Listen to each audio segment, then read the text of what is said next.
Have you ever wondered what specific steps are involved when developing a dual occupancy project? Well, stick around because in this video, I'm going to break down our internal 6-step development process that we push our projects through daily like clockwork. I'll share what's involved to complete each step and even sprinkle through some tips and advice on the way through.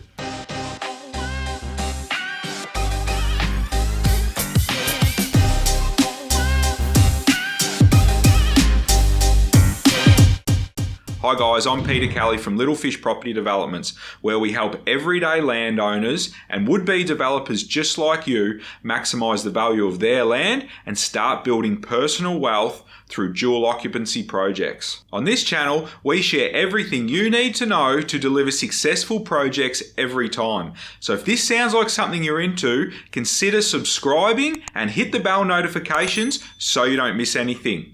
Let's get into the video. Over several years, myself and the team at Little Fish have broken down the development process into 6 distinct stages. And over the journey, we've populated each stage with every actionable step required to complete each stage. This allows us to run dual occupancy projects like clockwork and ensure nothing slips through the net.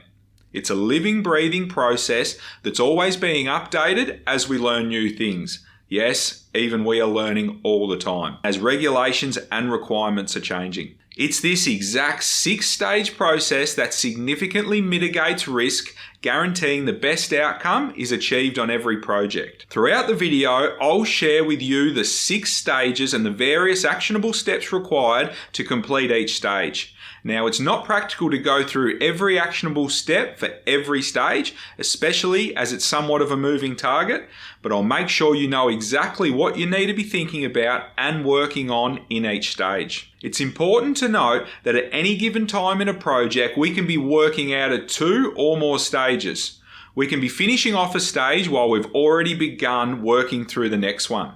The key is to understand the importance of time and efficiency when doing dual occupancy developments and how these directly impact your project's return on investment. Stage 1 is what we call the pre-purchase stage. Now obviously this stage is only applicable if you don't already own the site you're planning to develop and you are looking to purchase one. This pre-purchase stage you could consider our due diligence stage. It's all about identifying a site that ticks the right boxes. The question we are trying to answer here is if the project is commercially viable or not.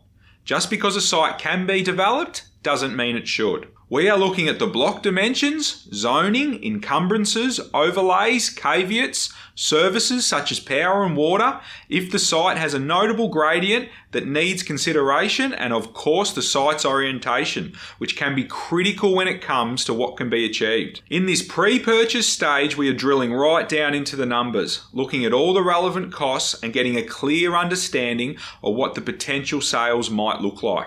Leveraging comparable sales and based on what we believe we'll be able to achieve on a particular site. The number of feasibilities we do and sites we discard in this pre-purchase stage can be insane, but identifying the right site to develop is without doubt the most important step. You need to get this right, otherwise everything that follows will all be for nothing. Stage number 2 we call settlement and pre-planning. So we've secured the site and we're in the agreed settlement period and it's game on. Every day is a prisoner, so it's time to get to work. The key activities in this settlement and pre-planning stage include engaging a land surveyor to complete your surveys, engage an architect or draftsman to begin working on the preliminary drawings and town planning submission, and also work with your broker to get the relevant approvals ready for settlement. One of the keys in this stage is to already know what you want to build, so you can provide detailed and clear instructions for your architect. This way they can get your plans done and into council in a minimum amount of time. The dream scenario is when you can achieve your town planning approval before you take ownership of the property. Believe it or not, this is very much possible with the right processes in place. Stage 3 is your town planning and demolition stage. After you've submitted your drawings and your town planning report to council, you can expect a bit of a wait. Eventually you'll receive a request for further information. The second you receive this, you need to start compiling the requested information. Make the required changes and get it back into council as soon as possible. Other things you need to consider in this stage include gas and power abolishments, securing the relevant permits, run the demolition tender process, and manage the demolition works. One thing you need to take into account though is checking with your lender to make sure it's okay to demolish the property. Some lenders like to keep the asset standing until right before you start construction. Stage 4 is the construction documentation stage. This stage is critical to the success of your project and your ability to maximise your return on investment. Getting your construction documentation bulletproof at Little Fish is a non-negotiable. It will go a long way to avoid delays and hidden costs and variations once construction is underway. Having your construction documentation in order is also critical to the construction tender process. It ensures your selected builders are pricing apples with apples, again avoiding hidden costs and surprises once construction is underway. Your tender package is going to include your working drawings, engineering, civil plans, landscaping plans, your soil tests, your completed computations, your proposed plan of subdivision, and your fixtures, fittings, and finishes schedules. I also should note that this construction documentation will also form part of your building permit application. Remember though, what I am sharing here is a guide and you need to do your own research in your own area. My goal is to simply get you heading in the right direction.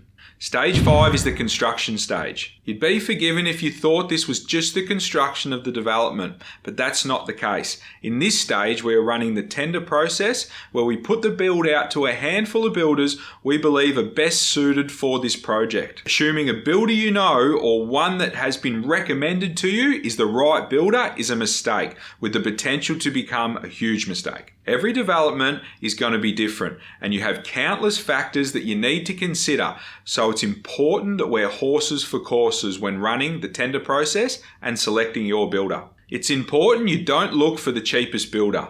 Your goal should be to figure out what the market value of the build is and then sign up the best builder you can at that level or as close as possible. Things you need to consider in the construction stage include the contract type you're going to enter into, the liquidated damages that you can get your builder to commit to. You'll also need to get your building permit locked away. You'll need to think about your street side services, such as applying for your PIC number, and once your construction is underway, you'll need to be managing your plan of subdivision process also. And of course, you'll need to support your builder in any way you can throughout the entire duration of the build, working with them to arrange required connections and services. Stage 6 is all about your sales and marketing.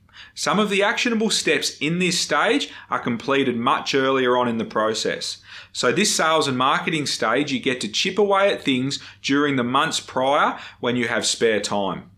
This means it's less of a mountain when the stage finally arrives. Our goal here at Little Fish more often than not is to sell the properties off the plan, and as such we acquire all the relevant assets to help them fly off the shelf. The things you need to be thinking about in this stage include your 3D renders, marketing collateral such as brochures and flyers, inclusions, documentations, and mood boards and trays. The number one takeaway from this stage is to not skimp on your marketing assets and collateral. Awesome assets and collateral equals an awesome sales proposition. How people perceive things determines how they react to them. This is your chance to position your development project as the top shelf development that it no doubt is. Those are the 6 development stages we at Little Fish leverage to deliver successful projects for ourselves and our clients. Remember, the key to successful developing is having the knowledge and the understanding to make educated decisions every step of the way. Even little decisions that at the time seem insignificant can have a huge impact to your bottom line, both good and bad. Thanks for watching, guys. Really hope you got some value out of that. If you did, please subscribe. Until next time, happy developing.